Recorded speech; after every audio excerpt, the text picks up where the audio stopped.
Graça e paz. Pode se assentar. Nós vamos ler Romanos capítulo 12, versículo 12. Carta de Paulo aos Romanos, capítulo 12, versículo 12.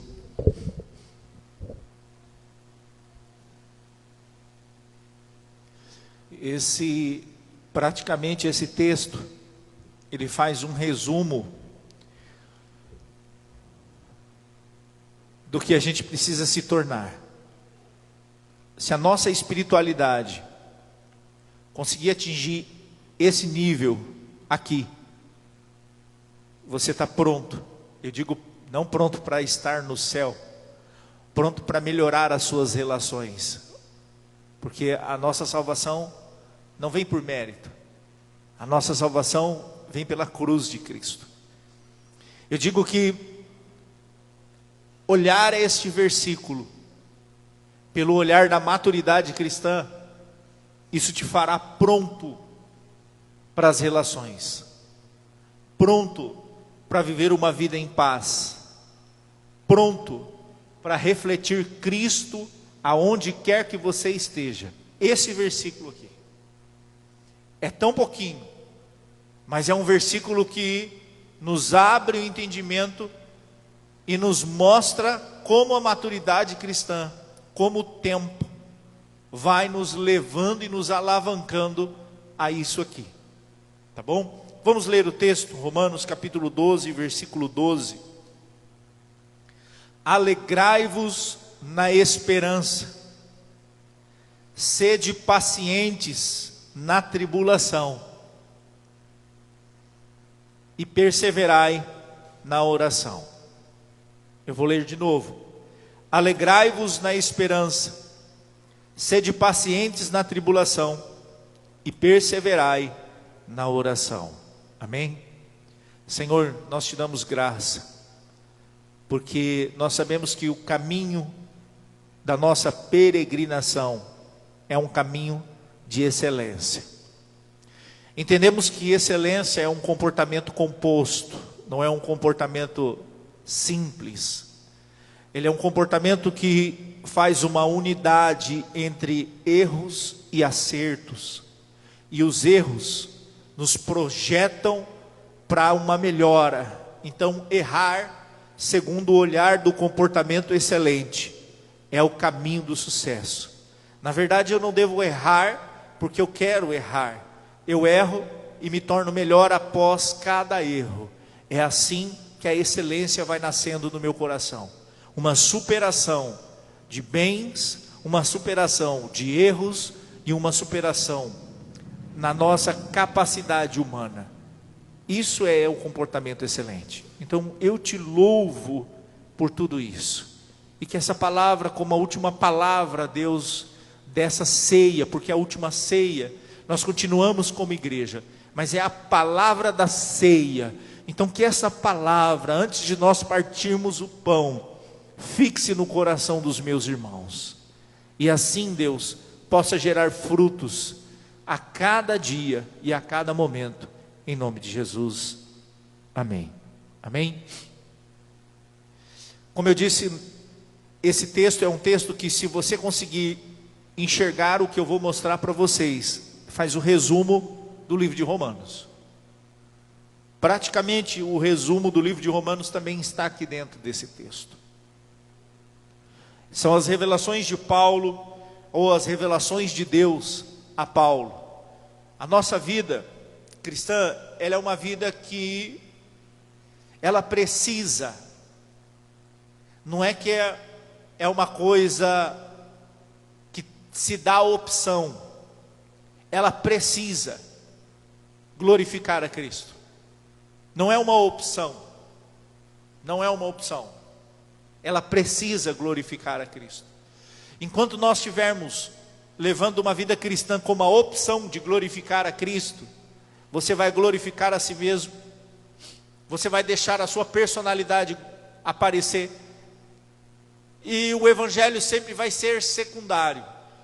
Mas quando você colocar na sua cabeça de que a sua vida precisa glorificar a Cristo, você começa a lutar a entrar numa luta interna.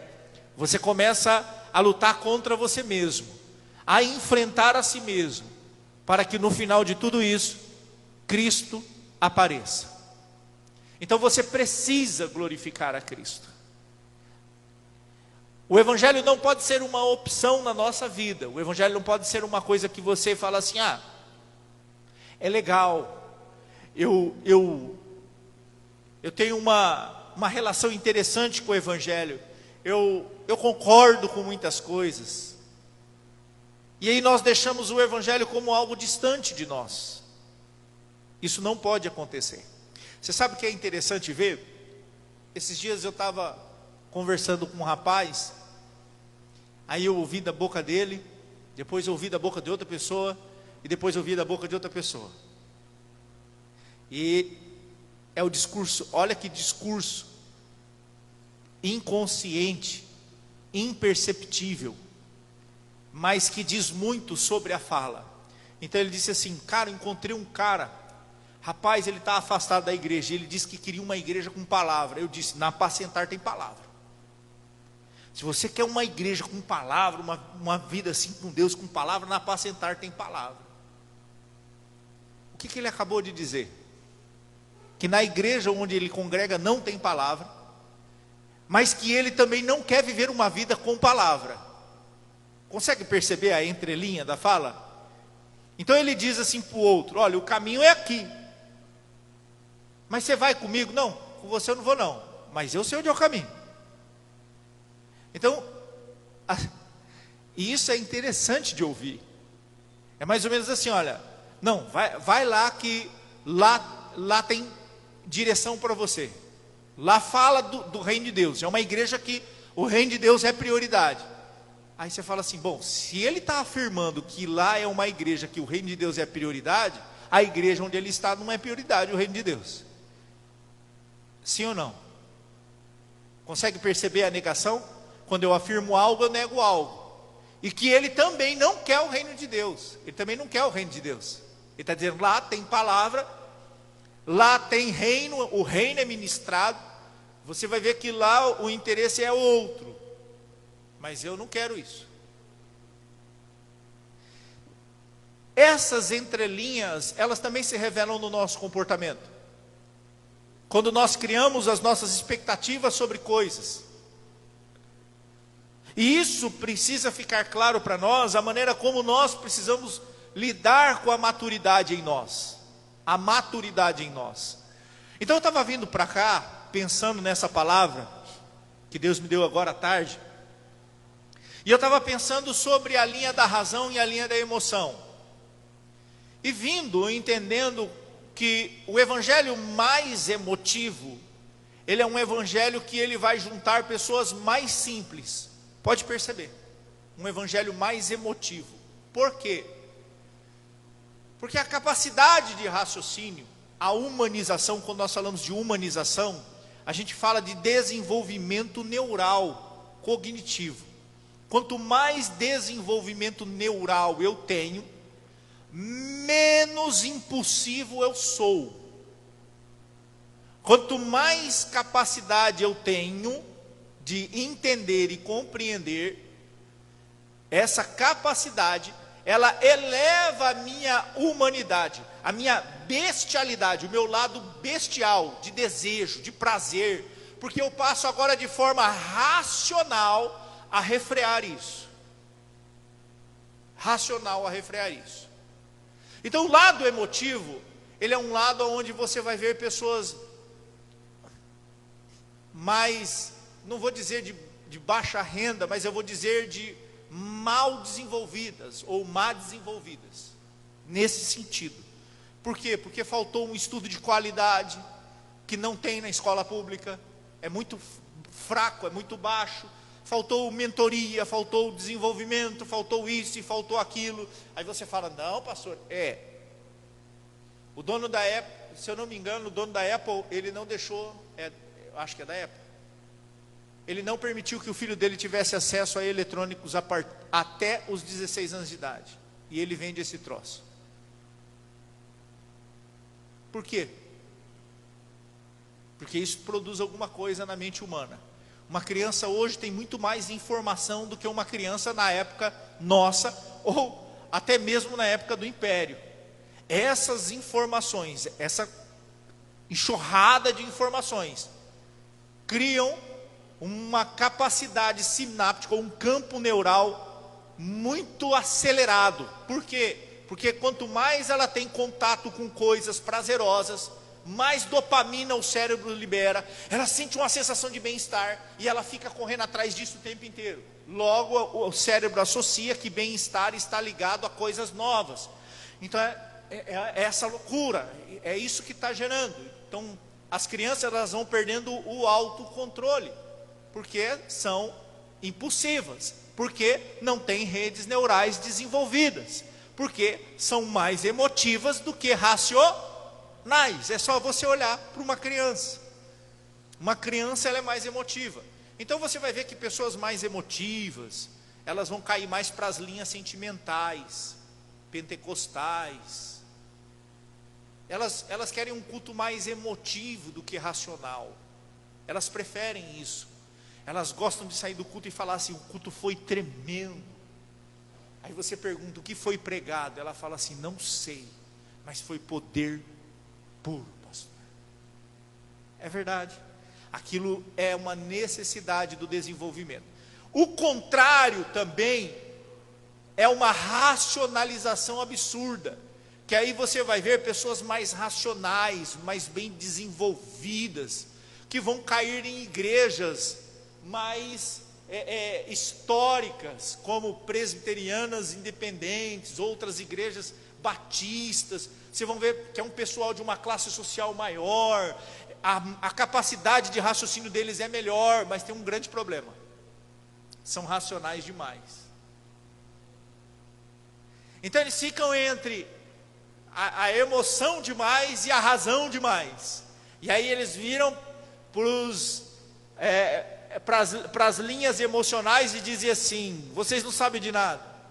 As linhas emocionais viram para as linhas racionais e diziam assim: vocês são frios demais, vocês não conhecem Deus, vocês não têm intimidade com Deus.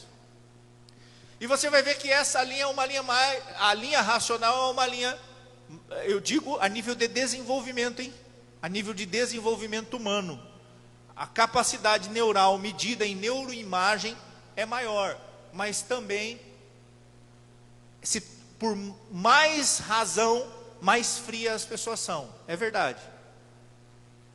O que nós precisamos como evangelho? Entrar na linha, no meio. O evangelho, ele tira você da razão, como fez com Lucas, porque Lucas era o médico. E quando ele se deparou com os princípios médicos sendo quebrados pela espiritualidade, ele falou: cara, esse negócio é doido. Isso é Deus. E ele enxergou Deus quebrando a linha da razão. Tem um psicólogo, um doutor em psicologia, Augusto Cury. O Augusto Cury escreveu uma sequência de livros: Mestre do Amor, Mestre do não sei o quê, Mestre não sei o quê. O Augusto Cury desenvolveu isso aí, e ele se converteu quebrando a linha da razão. Quando? Quando ele começou a ler os evangelhos e enxergar um Jesus pelo viés psicológico, enxergou Jesus para além da razão. Ele disse: cara, esse homem é diferente. E aquilo entrou nele. Então a linha da razão, ela também é um grande bloqueador para a espiritualidade, assim como as linhas emotivas, porque as linhas emotivas não desenvolvem a espiritualidade ou o ser humano como deveria. Então nós podemos olhar para isso aqui, para esse texto, e tentar entender isso pelo desenvolvimento do equilíbrio. Então quando Paulo diz assim, alegrai-vos na esperança, a linha emotiva vai pegar a esperança que ela tem dela, ela vai fazer uma leitura de esperança. Então qual que é a esperança que ela tem dela? Virada de mesa. Porque são pessoas mais simples, são pessoas mais humildes. É verdade, o problema financeiro é muito presente na vida delas. Então quando diz assim, alegrai-vos na esperança, essa esperança enche o coração deles, como se Deus fosse fazer uma virada de mesa. e dar a eles aquilo que eles querem. Então você vai ouvir frases prontas, como eu ouvi essa semana, ou na semana passada, uma pregadora que disse assim: o ano de 2021 ainda não acabou, e Deus vai fazer alguma coisa, frase pronta. E eu vi gente colocando, publicando o que essa pregadora falou. Essa pregadora já esteve aqui na nossa igreja, quando nós éramos mais emotivos do que racionais. Então eu vejo que a gente também, a nossa igreja também deu uma andada assim. E aí o ano de 2021 não acabou, Deus vai virar o teu cativeiro. E as pessoas emotivas, elas, é isso que eu quero. Só que na cabeça delas, o cativeiro delas é a prisão financeira, é a prisão emocional, sabe, são os vínculos. E aí ela diz, eu acredito, e a pessoa acredita, e ela faz publicação, e ela diz assim, Deus falou comigo que vai virar o meu cativeiro. Já o contrário, a racionalização, alegrai-vos na esperança, nós vamos entender que essa esperança tem a ver com eternidade, porque não é esperança que é medida pela minha vida, é esperança que é medida pela palavra. Quer ver? Colossenses 1:27. Colossenses 1:27. Mas eu vou falar do nosso problema também, tá? Eu vou falar só os emotivos, né? Vou falar do nosso problema também. Os quais, aos quais Deus quis fazer conhecer quais são as riquezas da glória deste mistério entre os gentios, que é Cristo em vós. Então ele está falando que Deus, ele se revelou para nós entre os gentios e os fez conhecer a riqueza da glória. Qual é a riqueza da glória? Cristo em vós, a esperança da glória. Então ele vai falar de uma esperança vinculada à eternidade. Não é uma esperança terrena, é uma esperança de eternidade. Coloca para mim 1 Tessalonicenses capítulo 4, versículo 13. Esse é o mistério, ele fala, a esperança da glória. Cristo em nós, esperança da glória. 1 Tessalonicenses 4, 13. Não quero, porém, irmãos, que vocês sejam ignorantes. Superem a ignorância. A ignorância é o lado mais emotivo da coisa. Essa ignorância não é aquele comportamento ignorante. A gente está falando de uma forma de pensar, evoluir a mente humana. O ignorante, ele tem uma redução na capacidade de raciocínio. Então ele está dizendo assim, eu não quero que vocês sejam ignorantes acerca daqueles que dormem, para que não vos entristeçais como os demais. Então ele está falando assim, olha, quando as pessoas falam de morte, as pessoas elas são ignorantes, elas não têm o conhecimento da vida após a morte, elas não sabem o que é vida após a morte, elas não entendem o Cristo e a ressurreição, elas são ignorantes. Eles limitaram a aprendizagem e o desenvolvimento deles. Eu não quero que vocês pensem a morte como eles pensam a morte, como os demais, que não têm esperança. Esperança no quê? Percebe o contexto que é da vida eterna? Então, se você pegar os textos do Novo Testamento que tem a palavra esperança, você vai ver que o contexto é vida eterna. O contexto é vida eterna. Legal, aí nós vamos racionalizar isso, é verdade. Bom, se a esperança, o contexto é vida eterna, então tudo eu posso fazer pela força do meu braço. Aí eu me torno racional demais. Eu não preciso orar para isso, pastor, isso Deus faz. Eu vou me tornando tão racional que eu vou entrando nos limites da palavra. A palavra diz que não pode embriagar, mas beber pode. E eu vou procurando limites racionais para viver uma vida cristã, que no final você vai ver que o cara conhece muito a palavra, mas vive como se não conhecesse. Racional mesmo. Essa foi a queixa de um pastor amigo meu, não vou falar o nome, da denominação, mas um dia estávamos juntos, ele disse assim, eu prefiro voltar na igrejinha que eu tinha lá na vila, falei, por quê? Ele falou assim, porque a igreja que eu estou hoje é uma igreja financeiramente muito bem. Eles são, racionalmente falando, eles conhecem muito o Evangelho, mas eles não vivem o Evangelho. Eles sabem o Evangelho, mas o Evangelho não é uma aplicação na vida deles. Então, eles não têm vida de oração, totalmente diferente da igrejinha onde eu estive. Os irmãos viviam em oração. Eles aqui não vivem em oração, não tem oração, muito pouco oração.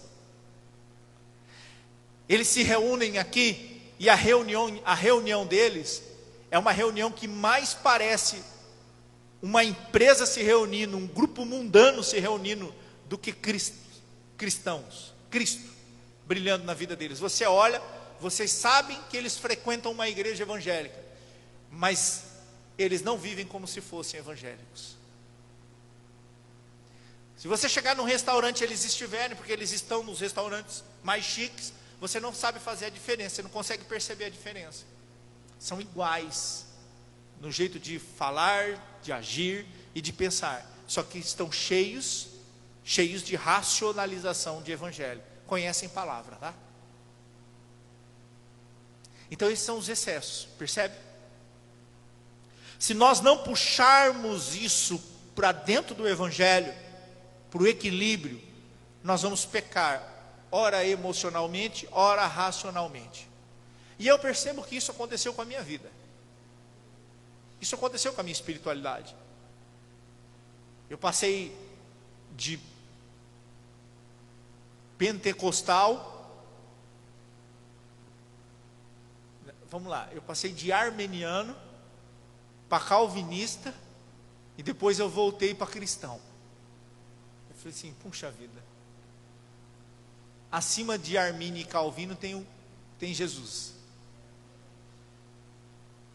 E aí eu passei a entender a redução e os limites das duas extremidades. Eu disse, eu não quero isso para mim, porque isso me torna frio demais, e isso me torna cego demais nas emoções. Eu quero ter as minhas emoções com Deus, sim, porque elas são reais. Por acaso não ardia o vosso coração quando o evangelho lhe era anunciado? Lembra dos discípulos em Emaús? Então, a palavra de Deus tem emoção? Tem, mas ela não pode ser primordial. A palavra de Deus tem a razão? Tem, mas ela não pode ser primordial. E quando Cristo fala sobre isso, Ele vai dizer que nós devemos crescer na graça e no conhecimento. São as duas pernas de uma espiritualidade saudável. É isso que a gente precisa fazer. Por isso que eu disse, olha, quando nós voltamos aqui para Romanos 12, ele diz assim, irmãos, alegrai-vos na esperança. Ele está dizendo assim, olha, a nossa esperança não está em resolução de problemas. A nossa esperança é na vinda de Cristo. Então eu tenho que ter alegria pela vinda do Cordeiro, porque é essa alegria que vai nos fazer enfrentar as profecias de Mateus 25. Quando a Bíblia diz que um dos sinais dos fins dos tempos é ser amante de si mesmo, você só não se torna egoísta quando você tem esperança na vinda de Cristo, porque é um freio. Quando a tua mente começa a evoluir para o egoísmo, você fala assim, isso me mata, isso me tira do céu, isso me arranca a eternidade, para! Aí você freia o egoísmo, porque é um sentimento natural, oscilatório em nós, faz parte da natureza. Então a esperança na glória é o que vai segurar as pessoas no último dia. Então como que a apostasia não vai visitar pessoas? A apostasia não vai visitar pessoas que têm esperança na glória. E nós temos pessoas com esperança na glória, também nas linhas mais emotivas e nas linhas mais emocionais. Por isso que a gente não pode sair decidindo, fulano não vai, esse aqui é cego, esse aqui não vai para Deus, esse aqui é muito racional. Não, Deus conhece o coração de todo mundo. O importante é que a gente possa ter esse entendimento que a esperança da glória, de uma eternidade, de que eu sou pó, essa criatura não consegue lutar com um vírus, não consegue manter-se vivo diante de um ser insignificante, que a gente nem o percebe. Nós não somos nada. Dinheiro nenhum tem a capacidade de enfrentar isso. A gente tenta enfrentar, mas não dá. E a esperança do homem tem que estar na glória. Aí eu não posso deixar isso ser racional demais. Porque se eu pensar que a minha esperança está na glória, eu paro de orar por coisas simples. Coisas simples. Coisas que deveriam ser rotina dentro de uma relação com Deus. Deus, tal coisa me incomoda. Aí eu falo, não, Deus, eu vou incomodar Deus com isso, Deus tem muita outra coisa. E as pessoas vão racionalizando as coisas. Não, isso é muito pequeno. Isso aqui eu não vou apelar. E aí nós vamos racionalizando e perdendo o emocional. Alegrai-vos na esperança. Então quando Paulo está dizendo assim, por isso que eu disse, se você alcançar isso, você alcança a maturidade cristã. Alegrai-vos na esperança é uma pessoa que está liberta do sistema. Sabe por quê? Porque a esperança dela está na eternidade. Então se ela entra numa igreja, ela não está na esperança de resolução de problemas. Ela não está na esperança de ter amizades, ou pai e mãe, através de uma pessoa, de uma figura de autoridade. Então essa pessoa, ela vai frustrar-se, mas a esperança da glória segura a frustração dela, como todo mundo aqui vai se frustrar. É aquela frase, se você vem para uma igreja, se você sai de uma igreja por causa de homens, você nunca entrou por causa de Jesus. Porque tem a ver com a esperança da glória. Ó, eu estou dizendo das relações, tá? Porque eu também sairia de uma igreja que não pregasse a palavra. Essa igreja para mim não seria um ponto. Eu não falaria, igreja tal tem palavra, mas eu não vou. Vai lá, você quer isso, vai lá. Não falaria isso. Eu diria, tem uma igreja que tem palavra. O importante é aquilo que é visível espiritualmente. Você consegue ver o espiritual? Não. Então, se você ouvir a palavra, você vai conseguir enxergar o espiritual. Aí sim. Agora eu estou falando de vínculos, de pessoas que se magoam, de pessoas que se machucam, de pessoas que não conseguem se amar. Você veio por Jesus. A esperança tem que ser na glória. Então a maturidade vai fazer você ver assim. Esperança na glória. Irmão, supera isso. Esperança é na eternidade. Para de querer criar coisas. Então, essa é a alegria que a Bíblia nos pede. Alegrai-vos. Não é uma alegria que vem em mim. Eu tenho que fazer isso acontecer. Alegrai-vos na esperança. É um movimento que eu faço isso. Como que eu faço isso? Eu olho para a tristeza, vejo a tristeza me matando, vejo o momento que vou passando, mas aí eu olho para, alegrai-vos. Eu olho para a eternidade e eu digo, tudo isso vai passar. Tudo isso vai passar. E hoje, aqui na ceia, chamei o louvor e disse assim para eles assim, gente, se vocês olharem para um momento da vida de vocês, no passado, você vai ver que tinha um monte de problema lá que vocês achavam que não ia vencer. Era catastrófico. Você falava, meu Deus, não vou dar conta. Não vai acontecer. E como é que vocês saíram dele? Tudo bem. Superaram, passaram, enfrentaram, choraram o que tinha que chorar. E hoje vocês não estão aí bem? Porque a nossa mente, quando olha para o futuro, ela já cria uma catástrofe, já cria um medo. E isso impede a gente de confiar em Deus. E diz, olha para trás e diz, muitas coisas eu passei e sobrevivi. Por que agora isso vai me derrubar? E se derrubar, é para a glória de Deus.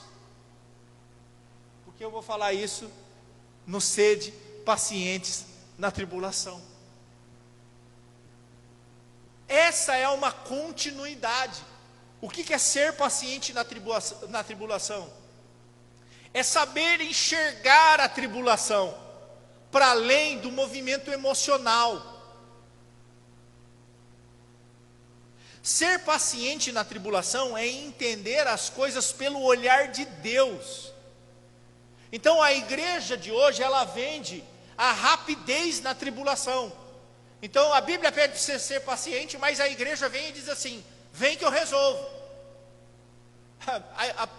O próprio discurso da igreja de hoje é contra o princípio bíblico. Porque a tribulação vai produzir a paciência vai produzir a experiência vai produzir a esperança. Romanos 5. Mas a igreja de hoje, ela vende essa impaciência, ela pega uma sociedade impaciente, uma sociedade hedonista, uma sociedade imediatista, e ela diz assim: vem que eu resolvo. 7 dias resolve, 13 dias, 12 dias, para 12 meses, faça isso e isso acontece. E a própria igreja quebrando o princípio de ser paciente na tribulação. Deus abre, e Deus está falando: não, eu fechei, não vou abrir não. Porque a porta que Deus abre, ninguém pode abrir, fechar. E a porta que Deus fecha, ninguém pode abrir. Apocalipse. E tem muita gente fazendo campanha da porta aberta, e Deus fechou a porta, e não vai resolver nada. Mas a igreja faz isso. Então, sede pacientes na tribulação é enxergar a tribulação pelo olhar divino. Vou ensinar vocês. Quando Paulo diz assim: se tem algo que eu quero gloriar-me, é nas minhas tribulações. Aí você fala assim: meu, como que um cara, que espiritualidade que é essa, que o cara louva a Deus pela tribulação? Ah, não tô preparado para isso não, pastor. É porque você está olhando para a dor. Agora olha para uma dor que você viveu anteriormente e vê o que essa dor formou em você de bom. Agora você glorifica a Deus. Porque essa dor mudou você para a glória de Deus. É o espinho na carne, foi pregado aqui pelo Eduardo. Gloriar, ser paciente na tribulação é olhar para trás, e aí você vai entender o que Deus estava fazendo naquela época. É o que Deus disse para Pedro. Pedro disse: você não vai lavar meu pé. Jesus olhou para ele e disse: se eu não lavo o teu pé, você não tem parte no reino. João 13:7, o que eu faço agora não entendes tu, Pedro, mas entenderás depois. Então nós compreendemos Deus e a dor depois que ela passa. Então quando eu olho para as minhas dores recentes, eu vejo assim: puxa, hoje eu sou a melhor versão de mim mesmo. Por quê? Por causa das minhas dores. Agora eu consigo glorificar a Deus. Eu digo: Deus, glória seja dada a ti por aquelas dores, porque aquilo naquela época era muito difícil, era muito dolorido, eu sofri com aquilo, mas aquilo gerou algo em mim, e isso me tornou melhor, me evoluiu como ser humano. É isso que é glorificar na tribulação. Ser paciente na tribulação é isso, é parar de olhar a dor pelo olhar imediatista. Ai, mas pastor, que tribulação. Glória a Deus, Deus sabe o que está fazendo. Deus, Ele entende o que Ele está fazendo. Deus não perdeu o controle. As coisas estão acontecendo porque Deus está movendo situações. Tem coisas que Deus, para te preservar, Ele vai tirar coisas de você. Então Deus está olhando para 6 meses e está vendo que daqui 6 meses alguma coisa vai acontecer com você. Sabe o que Ele faz? Tira você de lá. Você não entende, você fica chorando. Não, Deus, por que Deus? Paulo, antes de deslanchar o ministério dele, ficou 13 anos, porque aí depois ele vai falar: conheço um homem que há 13 anos, no Espírito foi ao 3º céu, e viu ao trono da glória de Deus. Ele ficou lá, construindo tenda. Quando ele se converte, ele vai ao colégio apostólico. O colégio apostólico, com medo dele, faz sinal da cruz, né? Cruz crendo, sai para lá, carniça, você é matador de homens. A gente não acredita não, isso aí é um cavalo de Troia.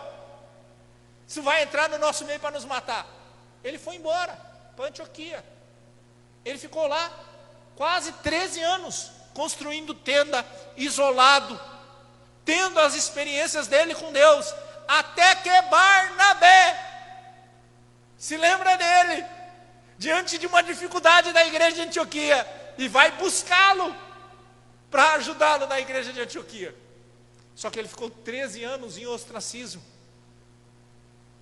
esquecido, deixado de lado, Deus trabalhando com ele,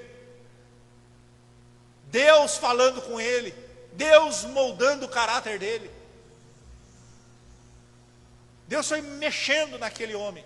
Por isso que ele disse lá para o profeta: vai lá, cega ele, tem um homem cego lá, vai lá orar para ele, eu sei o que vai acontecer com ele, ele sabe.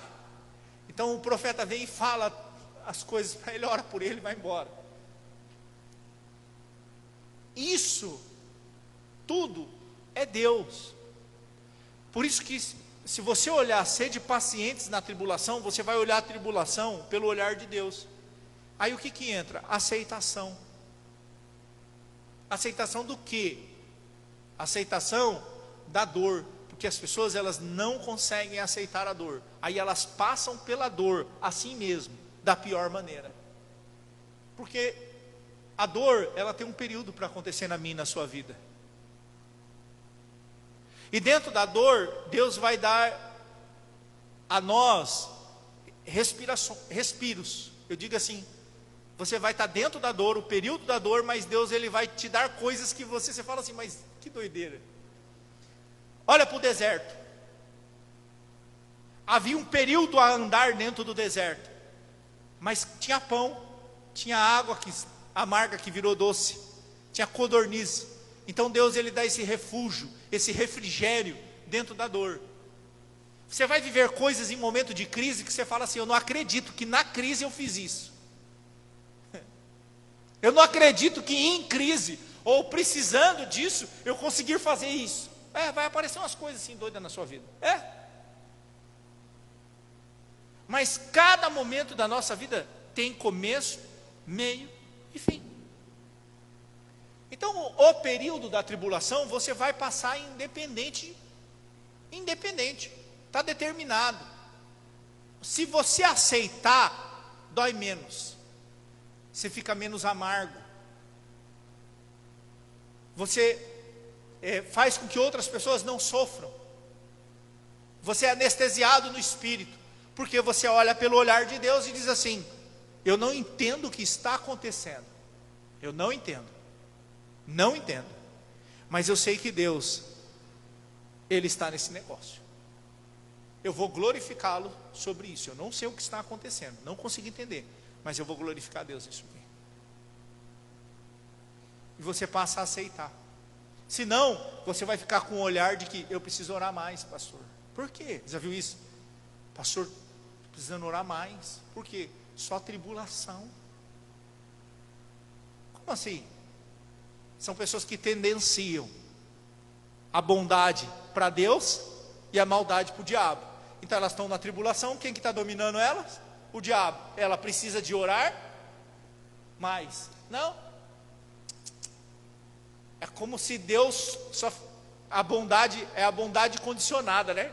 Eu levanto de manhã, o carro pegou, glória a Deus, furou o pneu, o diabo está furioso. Porque aquilo que é mal é do diabo, mas aquilo que é bom é de Deus.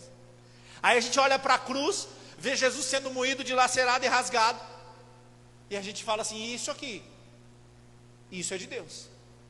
Quer dor maior do que aquilo? Aquilo era de Deus. E aquilo produziu o quê? Salvação e vida eterna para toda a humanidade.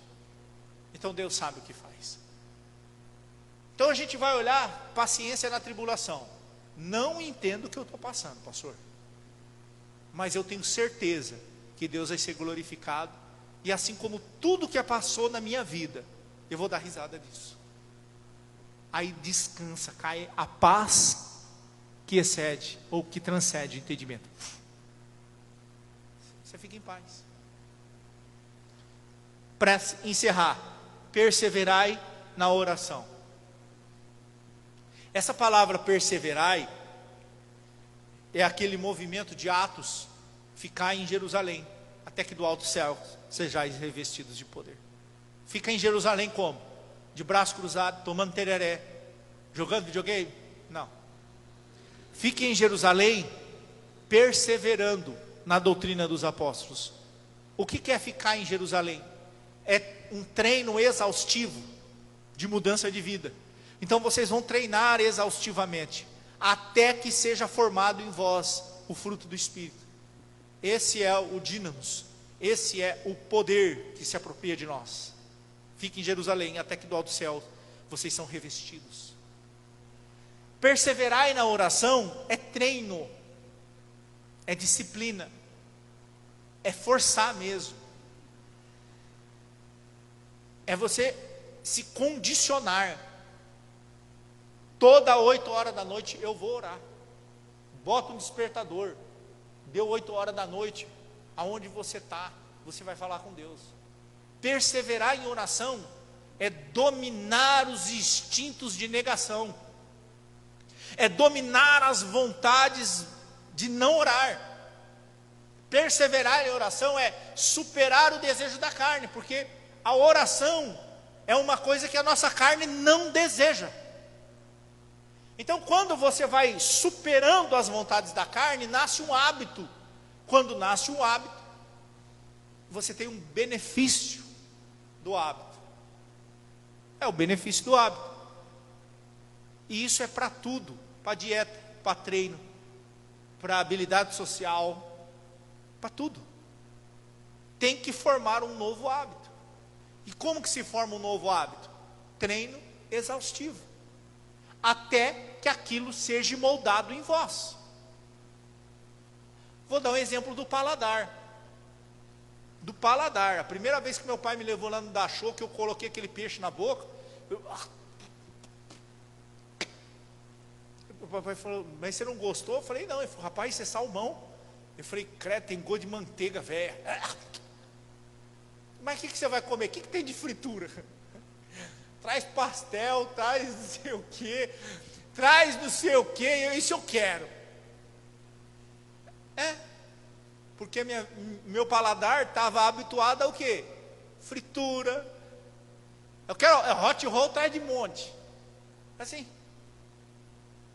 Aí fui de novo, comi de novo. Aí vou botar esse, né? Aí coloquei na boca. Minha mente já não estava mais associando a manteiga, o negócio. Aí foi indo. Irmão, hoje se deixar eu só quero ir lá. Quero salmão. Formação de um hábito. Se você tivesse nascido na China, você está comendo barata. E você ia estar dando risada, está comendo barata. Barata, escorpião, espetinho de escorpião. Verdade, irmão. Por quê? Porque os chineses passaram por uma fome extrema, por causa da guerra, e tiveram que comer o que tinha. Cachorro, tudo. E essa geração cresceu comendo essas coisas. Para eles aquilo é uma delícia. Vai lá comer a barata você. É isso. É um hábito. Como que um hábito é formado? Por treino exaustivo. Então no caso deles não tinha opção de comer um McDonald's ou uma barata. Vou comer uma barata. Vou comer um lanche ou uma barata. Então o que tem vai formando o hábito. Quando a Bíblia diz, ela fala para você perseverar na oração, ela está dizendo assim, crie o hábito de orar. E como se cria o hábito de orar? Enfrentando a si mesmo, por maturidade. Você só cria o hábito de orar quando você entende a esperança. Percebe que isso é um ciclo? Você só cria o hábito de orar quando você entende a eternidade. Aí você diz assim, não, Senhor, tem misericórdia de mim. Eu preciso do Senhor. Eu preciso do Senhor na minha vida. Eu preciso que o Teu Espírito me encha a cada dia. É um ciclo. Então perseverar é treinar exaustivamente. A gente faz isso, não faz isso? Você faz isso com todas as outras coisas da tua vida. Perseverar em oração, perseverar na leitura, perseverar no amor. Você vai ver que a Bíblia fala um monte de perseverar. Por quê? Porque é para você treinar exaustivamente pelo Evangelho. Isso resume praticamente a maturidade cristã.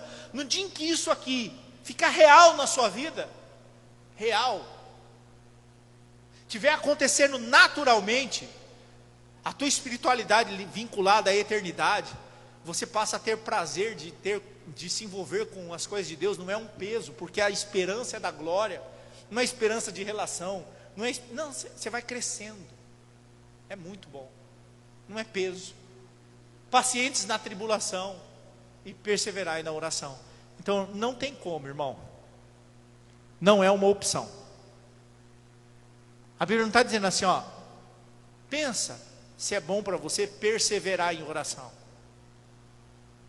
A Bíblia está dizendo, é para você perseverar em oração, é uma ordem, é para você perseverar em oração, é para você ter um hábito de orar, tirar um momento na tua vida para orar. Aí eu vou dar um exemplo dos nossos irmãos católicos e termino a mensagem para a ceia. Eles abrem a igreja às 6 horas da manhã. E se você passar 6 horas da manhã lá, está lotado. Por quê? Perseverança em oração. Em quê? Eles vão lá, eles criaram um sentido de ir lá, orar pelo dia deles, agradecer o dia deles, para depois ir trabalhar. Lotado. Faz isso numa igreja evangélica. Ah, pastor, acordar às 6 horas da manhã não dá não. Dá não. É verdade. Então, mas por que isso acontece? Por causa da perseverança, é um treino. É aqui que as igrejas emocionais ganham das igrejas racionais. Sabe por quê? Porque é um treino. Faz aquilo virar uma rotina, um hábito. Culto segunda, terça, quarta, quinta, sexta, sábado, domingo. Tarde da benção. Hábito. Você pega hábito de ir. É verdade. Só que o grande problema é a palavra que está por detrás. Porque se faltar, está amaldiçoado. Se não der, o diabo toma. Então o hábito é criado por um medo. Igual o medo que eu tenho de desenvolver um negócio ruim, quando o médico disse para mim, se não entrar em dieta, está ferrado. Aí eu entro em dieta com medo, entendeu? É que eu estou ferrado, se eu não entrar em dieta, eu estou ferrado. Então eu tenho que entrar em dieta por medo. E isso acontece nas igrejas emocionais, então tem hábito.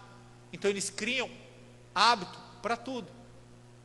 E aí eles vão tendo essa heteronomia, essa vida cristã guiada por medo.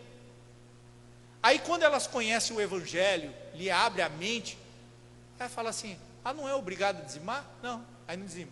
Ah, não é obrigado a orar? Não, aí não. Ah, não é obrigado a vir no culto? Não, aí não vem. Ah, não é. Aí ele quando ele entende a liberdade, ele se perde. Ele fala, é? Não é? Aí ele estava preso no sistema, ele cai para o outro lado no extremo e morre. Morre por quê? Porque antes ele tinha isso. Agora não tem mais, não tem obrigação. Não tem obrigação de orar, não tem obrigação de ler Bíblia, não tem obrigação disso, não tem obrigação daquilo, não tem obrigação daquilo outro. Aí ele migra de um extremo para o outro e morre. Mas nós precisamos entrar no equilíbrio. Alegrai-vos, sede pacientes e perseverai na oração. Amém? Vamos se colocar de pé para tomar a ceia?